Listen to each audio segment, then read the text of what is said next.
Welcome back to the Market Podcast. Asymmetric info for individual investors. Educational info only, not financial or legal advice. Consult a pro before investing. Welcome. Today we're exploring something that could fundamentally shift how you look at financial innovation.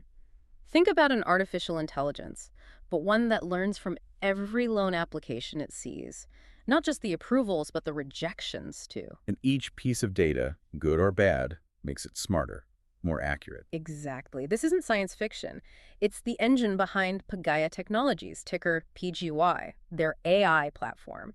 It's already processed billions in loan applications. It's not just advanced tech. It feels transformative. It really does. So for you, the individual investor, maybe you're navigating these volatile markets, looking for that next real growth story.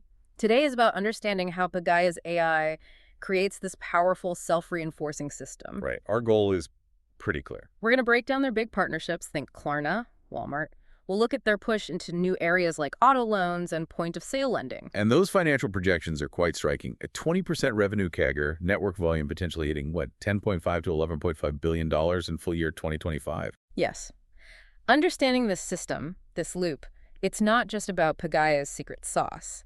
It gives you a framework for spotting winners in AI-driven finance, helps keep you ahead. Absolutely. So at the core of Pagaya, you've got this concept, the self-reinforcing AI loop. It sounds technical, maybe, but it's the engine. Let's simplify it a bit. Think of it like a recommendation engine. Netflix, maybe. But instead of movies, it's making credit decisions. The more data it sees, the smarter it gets. Better at picking the right loans for the right people. While managing the risk side effectively. Crucially, yes. Yeah. Managing and even reducing risk. Okay, that makes sense conceptually. But how does it actually work day to day? What are the mechanics fueling this cycle? It's a continuous flow. The AI takes in huge amounts of diverse data, constantly coming in from their partner network. Which keeps growing. This raw data feeds their proprietary machine learning models. These models are always learning, adapting, refining how they work. Leading to better underwriting. Leading to what we call superior underwriting. Smarter, more precise decisions than old school methods. And these better decisions, they attract more partners.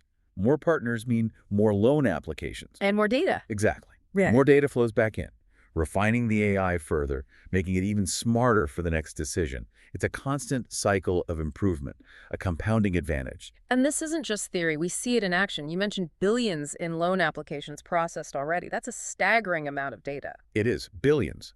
It shows the platform's scale and its early success. Yeah. But the really impactful part is the outcome. Which is? Approval rates. They're consistently 20–30% higher than traditional methods often allow. That's significant. It is. And here's the critical piece. They achieve this without increasing default risk.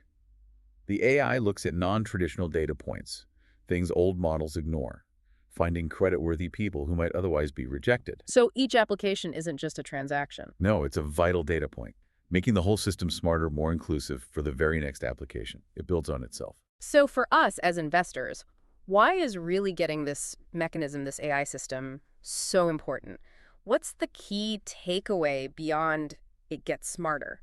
Understanding it is crucial because it's the engine driving their growth ambitions. Mm-hmm. Those targets, the 20% CAGR, the $10.5 to $11.5 billion volume in full year 2025, they aren't just numbers pulled from thin air. They're a result of this system working. Exactly. They're direct results of the AI's compounding power. More apps, better AI, more partners, more diverse loan types, stronger financials.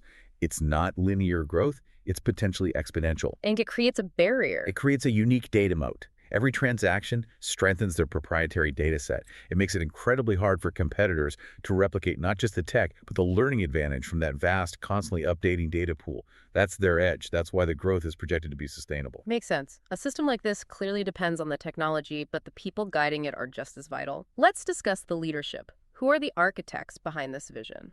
Leadership is absolutely key, especially in a fast-moving field like AI Fintech.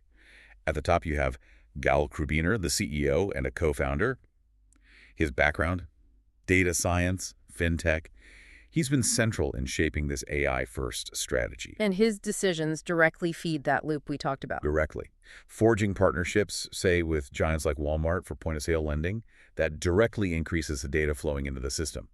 More data sharpens the AI's predictions, strengthening that learning loop. And he has a strong team around him. Absolutely. You've got Evangelos Peros, the CFO. He brings deep capital markets expertise from places like JP Morgan. That's been vital for things like their asset-backed securitizations, the ABS deals. Explain those ABS deals quickly. How do they help? Sure. Essentially, they package loans together and sell them to institutional investors. This gives Pagaya efficient funding to handle billions in applications without holding the loans on their own books. It's crucial for scaling the AI platform's reach. Keeps them capital light. Precisely. Then there are the other co-founders, Yahav Yulzari as Chief Revenue Officer, Avidal Pardo as Chief Technology Officer. They ensure the original vision AI for credit access stays central. Any keyboard members adding specific expertise? Yes. Sanjeev Das, former CEO of Citi Mortgage, he brings critical lending experience, helping guide their diversification into auto and point of sale, pushing towards that 30% non-personal loan goal. It's a well-rounded team. It sounds very much like a founder-led company still. What does that mean for individual investors? Thinking about incentives, long-term vision. That's a really important point. Pagaya is distinctively founder-led. Krubiner and the co-founders are deeply involved. It ensures that core vision permeates everything. And compensation, is it aligned? Heavily aligned. Executive pay is tied to key metrics investors care about. Network volume growth, remember that full year 2025 target, and the 20% revenue CAGR. So their success is tied to shareholder success. Directly. It encourages decisions focused on sustainable growth, smart risk management through diversification, and constantly reinforcing that AI system. It's about long-term value. So the mission, vision, culture, they all have to reflect this AI-centric approach, right? Strengthening that loop. Absolutely. Their mission is clear. Expand financial opportunity using AI responsibly. As more loans are processed, the AI gets better, enabling broader, fairer access. Their vision, build the world's top AI infrastructure for consumer finance. Pretty ambitious. Very. But you see it in the target's 30% non-personal loans, 20% CAGR. Krubiner pushes this through partnerships, like those POS integrations that create data feedback loops. The culture is all about innovation, data. Even employee incentives, like equity grants, are tied to milestones like network volume growth. Everyone's pulling in the same direction, strengthening the AI. Okay, let's shift from the visionaries to the journey itself. Understanding a company's history, its path, often reveals a lot about its resilience and strategy. Give us the backstory on Pagaya. Pagaya started back in 2016 in Tel Aviv. Krubiner, Yulzari, Pardo. Interestingly, they didn't jump straight into credit underwriting. No. What was the initial focus? AI for alternative asset management.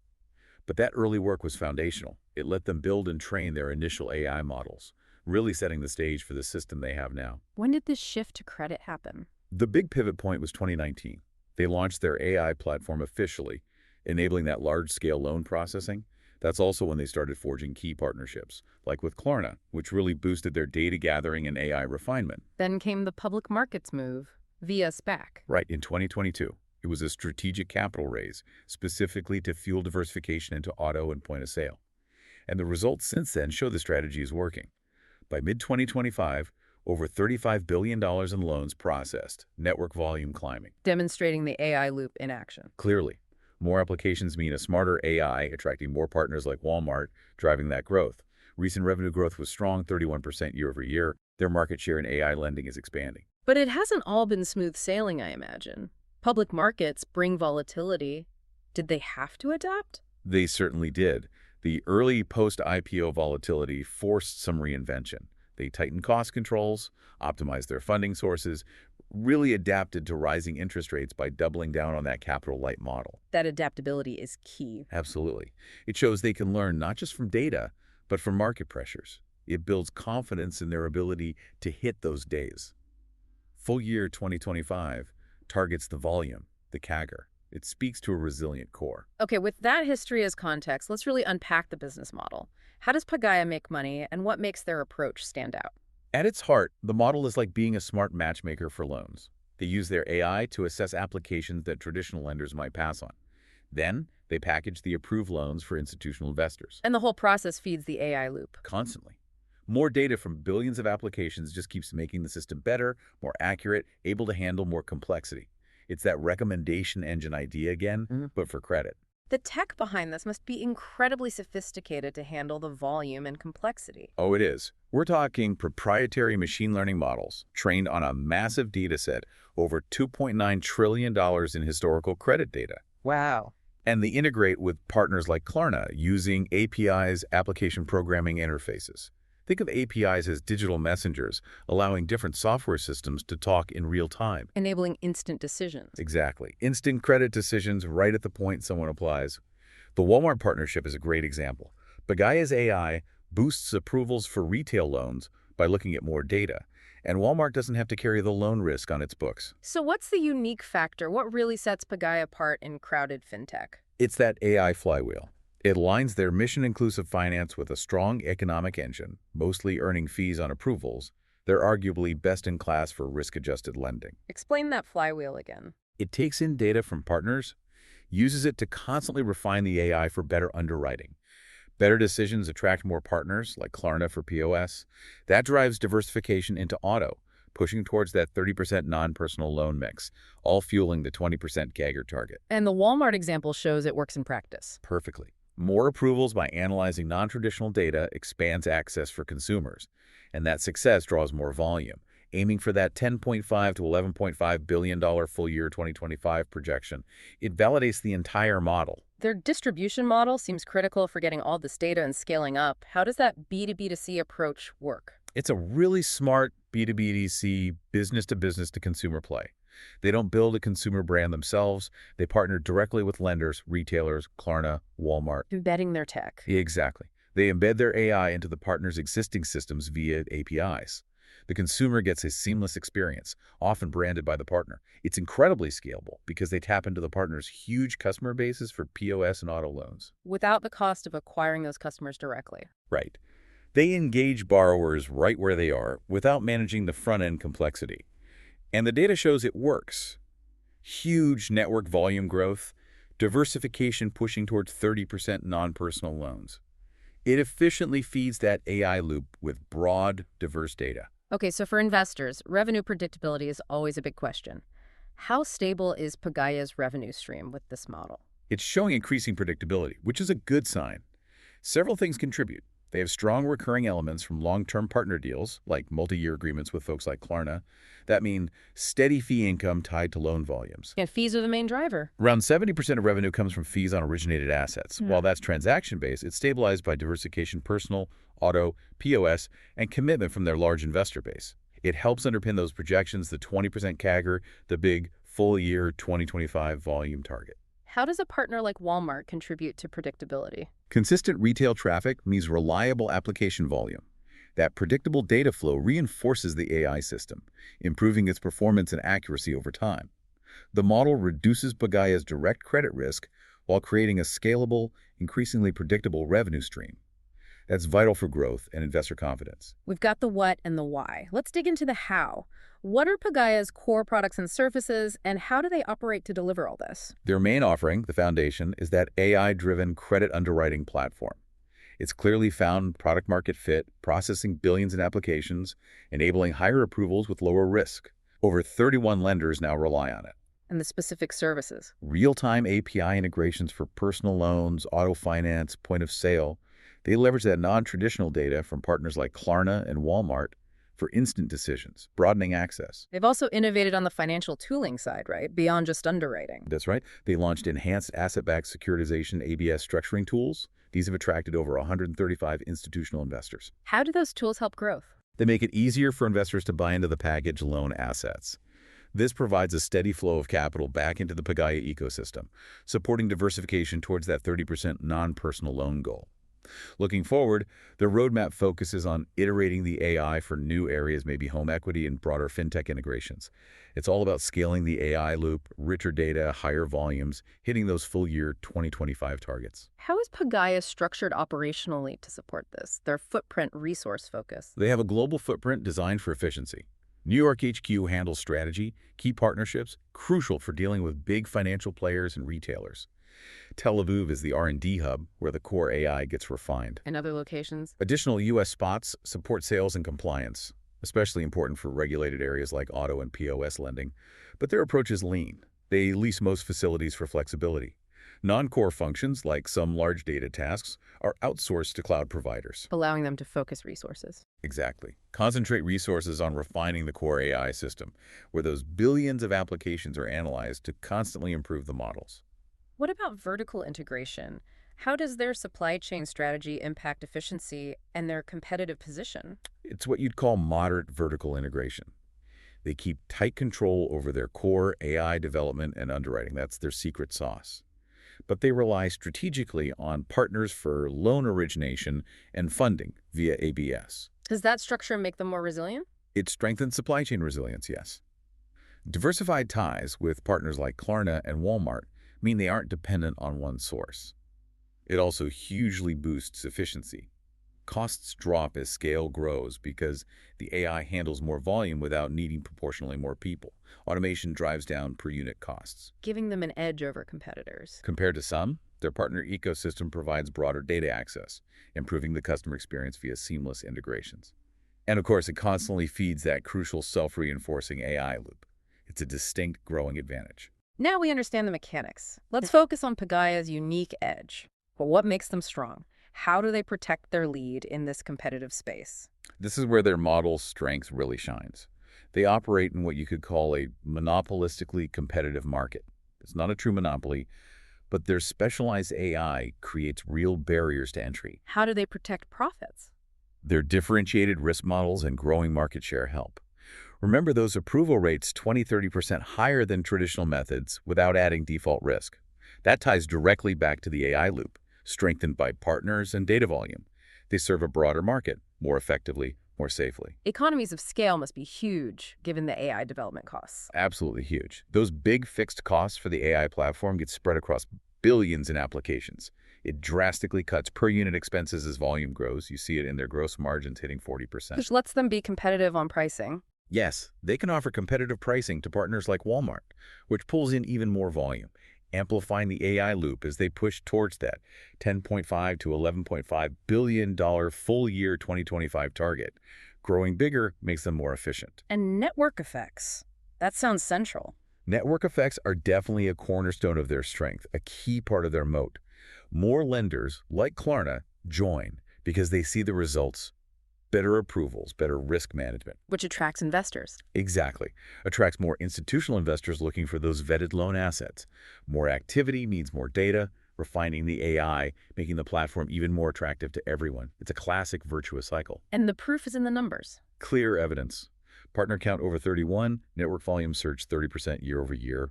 The whole ecosystem's value compounds, making it really hard for a new player to catch up. They also chose not to be a direct lender. That feels like smart counter-positioning. That's exactly right. They position themselves as an AI infrastructure provider. This capital-light model gives them scalability and reduces balance sheet risk that competitors struggle with, since Pagaya isn't holding the loans. And strategies like the Walmart POS integration differentiate them? Significantly. It lets them tap into new transaction flows. The market response shows it works increased adoption, diversification towards that 30% non-personal loan goal. It proved the unique positioning is effective. Once a partner integrates deeply, switching sounds difficult. High switching costs. Undeniably high switching costs. Partners integrate deeply via APIs. Their operations, data, customer interfaces become intertwined. The disruption, the data loss, the hassle of switching, it's a significant barrier. Locking in relationships. Locking them in and sustaining that vital, improving AI system. What about brand and proprietary tech or cornered resources? They're steadily building their brand around trust and accuracy in AI lending. That reputation lets them command premium fees backed by results. On cornered resources, they have several. Unique data from over $35 billion processed loans, an unmatched training set, patents on their AI models, ability to attract top AI talent, exclusive partnerships like Klarna, and tech, shown to be far more efficient, processing faster with lower risk. Timing and speed of execution often get overlooked but can be decisive. They are. And Pagaya nailed the timing. They embraced AI perfectly during the Fintech digital shift, gaining a first-mover advantage in POS and auto. Their refined AI processes create cost advantages rivals struggle to copy thanks to that data moat.